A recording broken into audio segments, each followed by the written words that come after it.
He bought two abandoned girls for $78. Years later, they saved more than just his family. She didn't scream. That was the first thing Elias noticed as he stood near the edge of the crowded warehouse, hands shoved deep in the pockets of his worn-out coat. The little girl, barefoot, her dress torn at the hem, was led up to the makeshift platform without a sound. Beside her, another girl, identical in face but not in spirit, clung to her sister's arm, her lower lip quivering but never parting into a cry. They looked about 6, maybe younger, too small to be standing in front of a crowd of strangers with nothing in their eyes but survival. A woman, sharp-jawed, reeking of cigarettes and anger, stood behind them, her voice cracking through the cold air. "2 for the price of 1, she barked. "Good workers. Quiet. Don't eat much." The crowd barely stirred. Most people came here to barter for tools, spare parts, maybe a stovetop. Not children. Not tonight. Elias should have left. He hadn't come for anything but silence.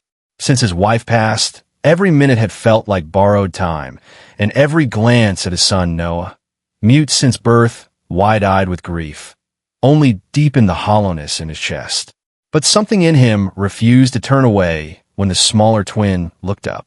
It was only for a second, a flicker of connection, but in that split second he saw something raw and terrifying, a child who had already accepted that no one was coming.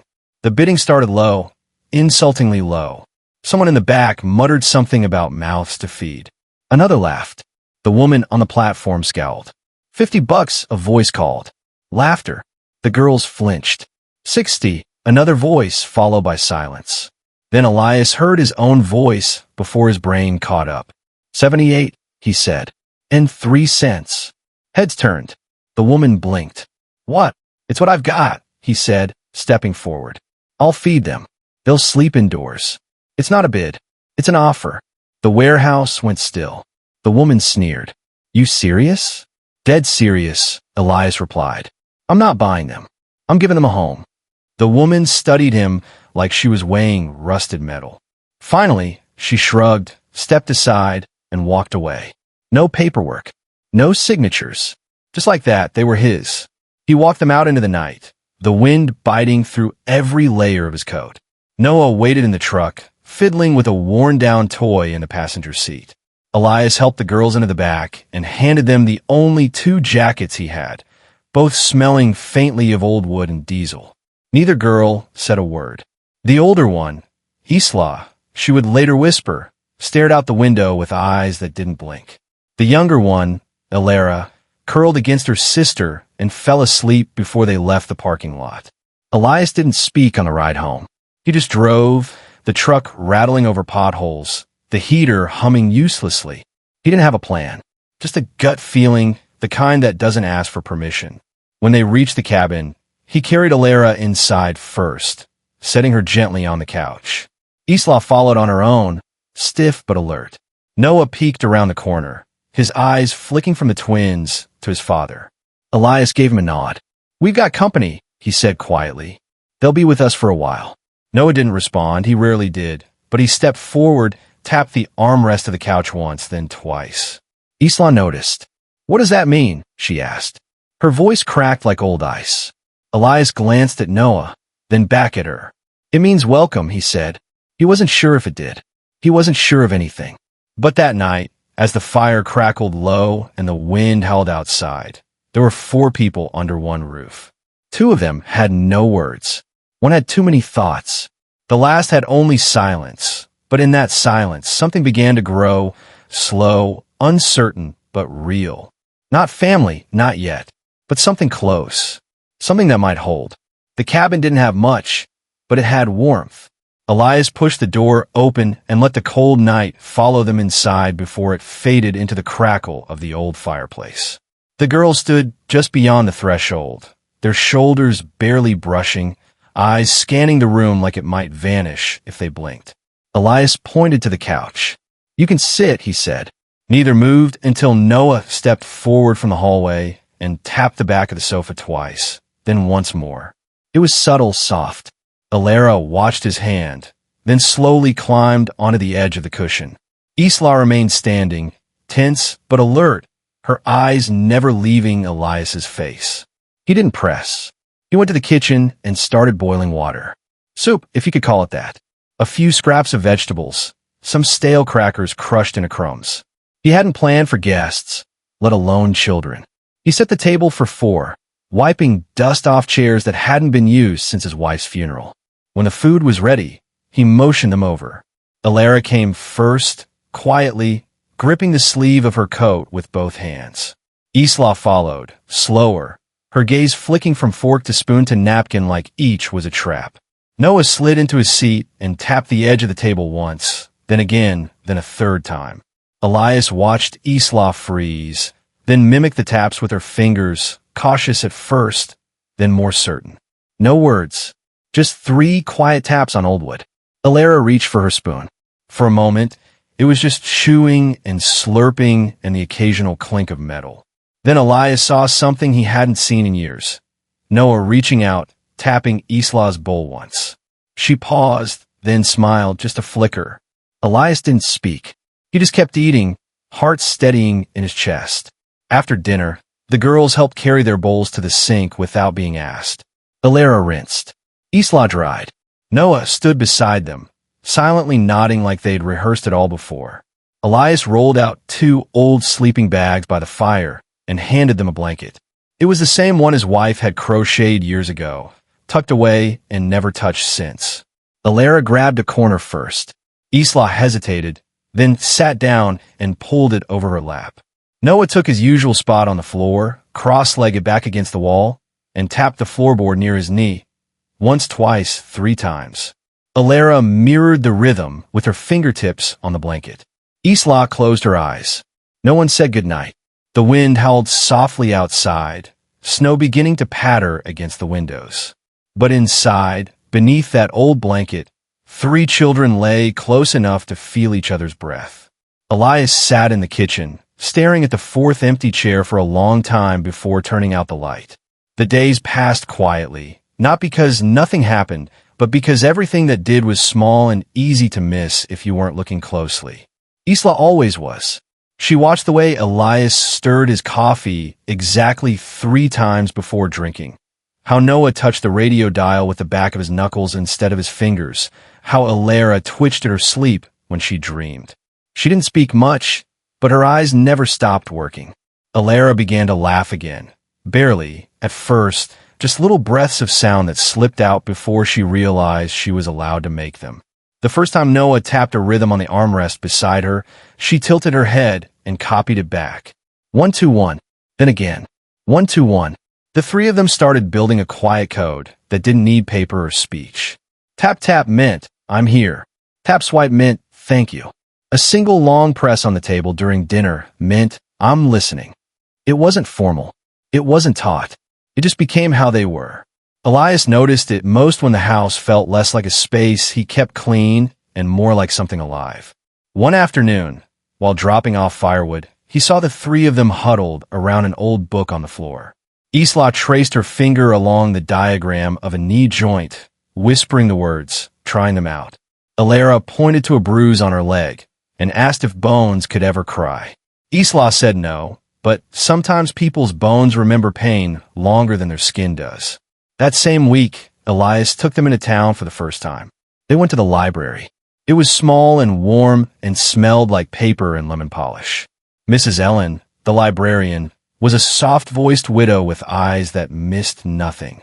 She didn't ask questions, just handed over 3 library cards and said, "You're welcome here as long as you respect the books." Isla whispered thank you. Alara beamed. Noah tapped the desk twice. They left with 2 books each, one on anatomy, one on animals, one on fairy tales, one on silence.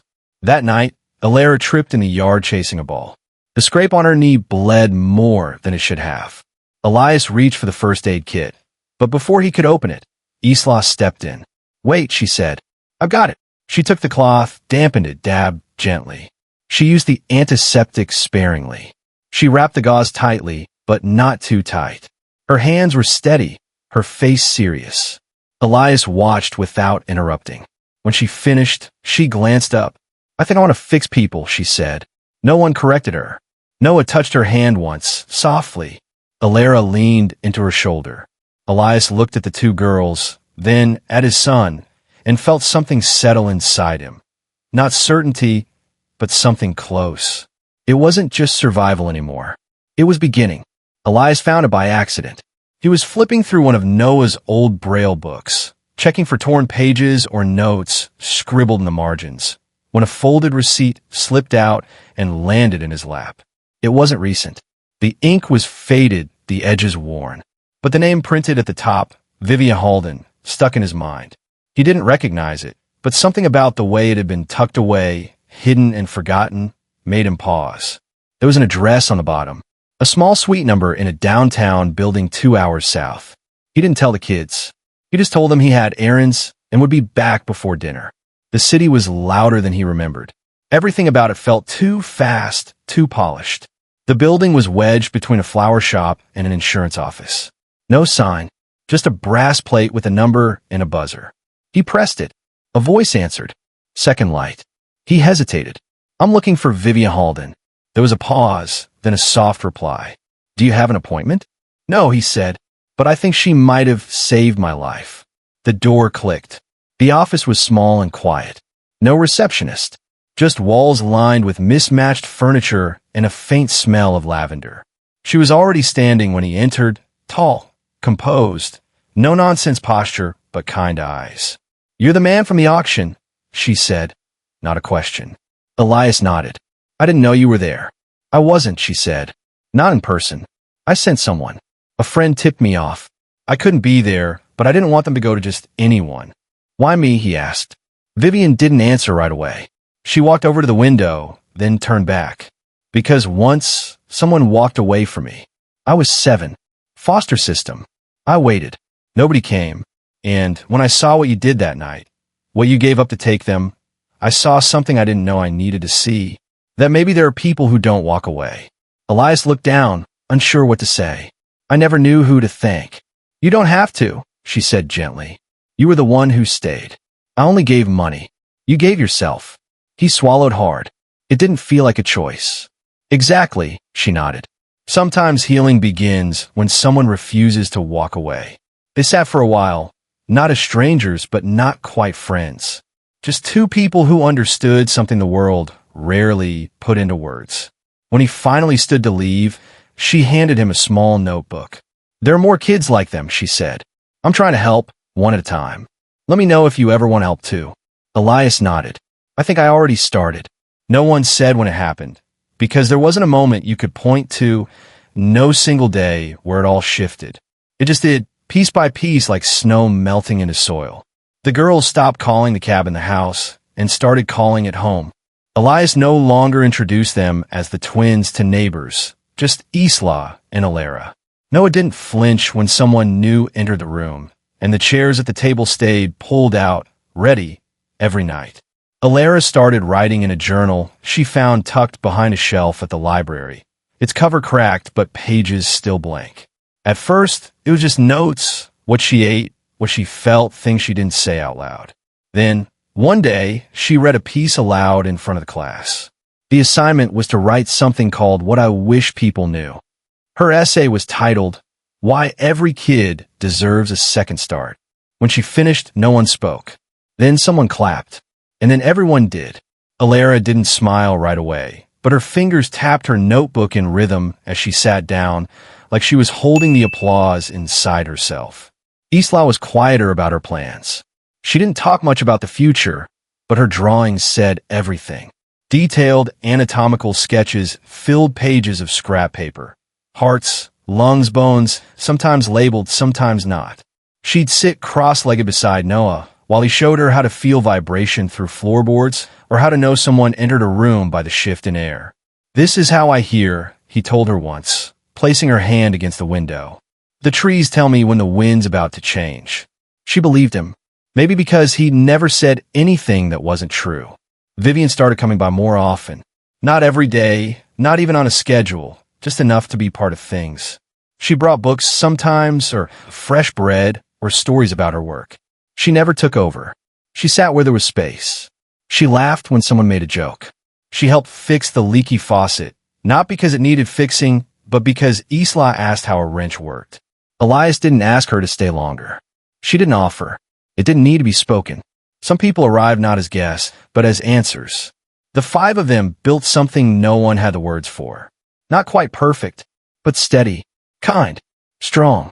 It was a family, not by name, not by blood, but by choice. And that choice was made again. Every morning, every bowl of soup passed around the table.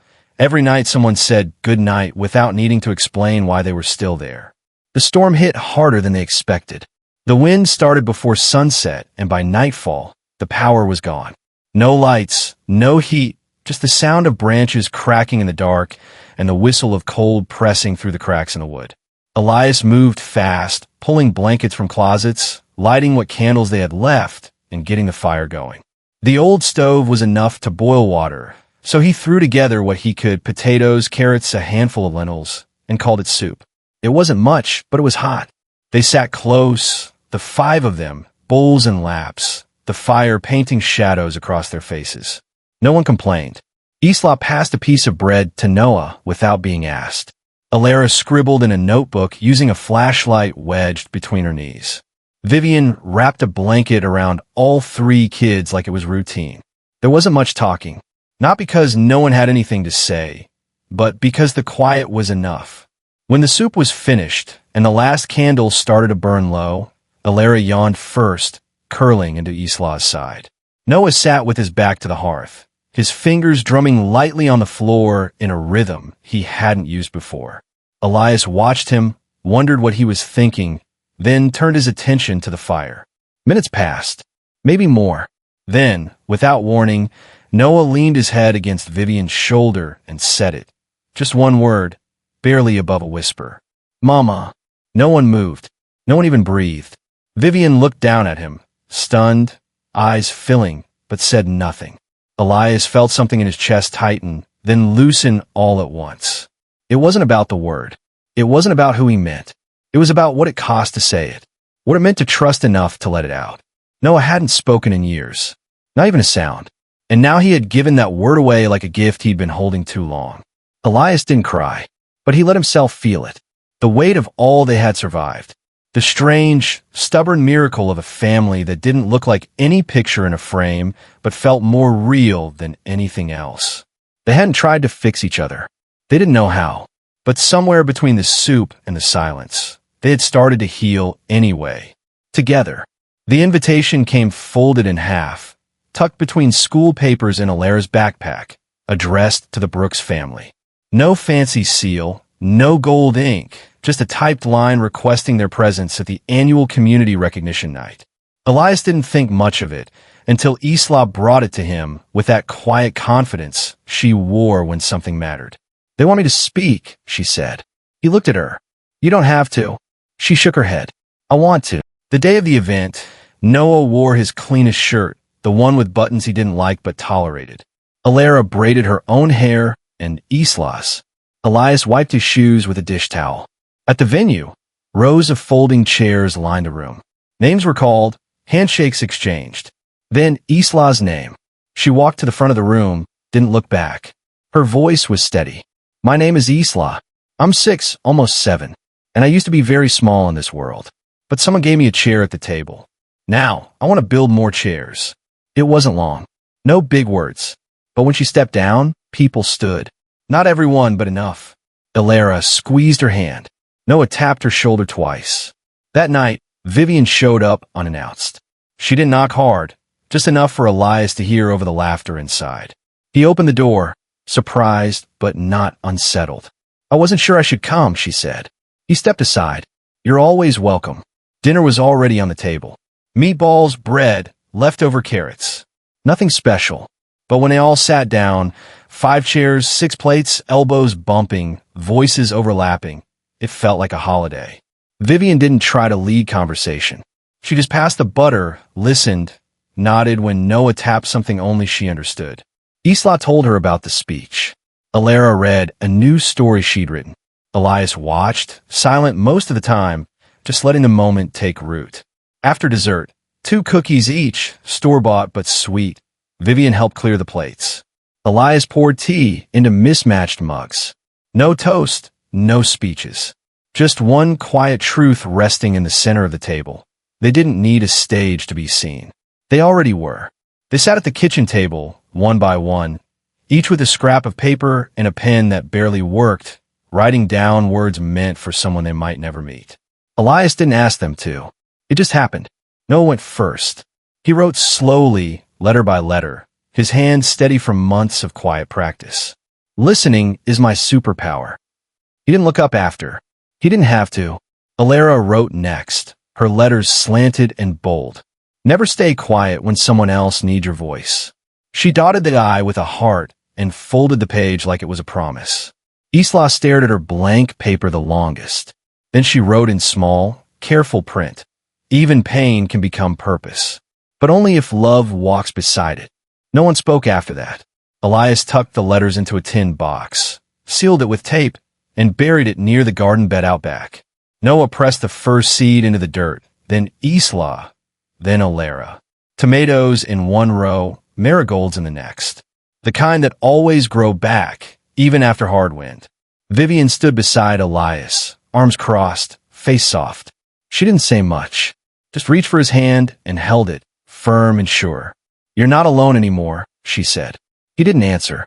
He just nodded because that was enough. That night, they sat on the porch with empty plates and full hearts, watching the sky change without needing to name the colors. The world hadn't gotten easier. The roof still leaked. The bills still came late. But under that roof, in that house with the old floorboards and the soft chairs, there was a family built not from blood, but from the choice to stay.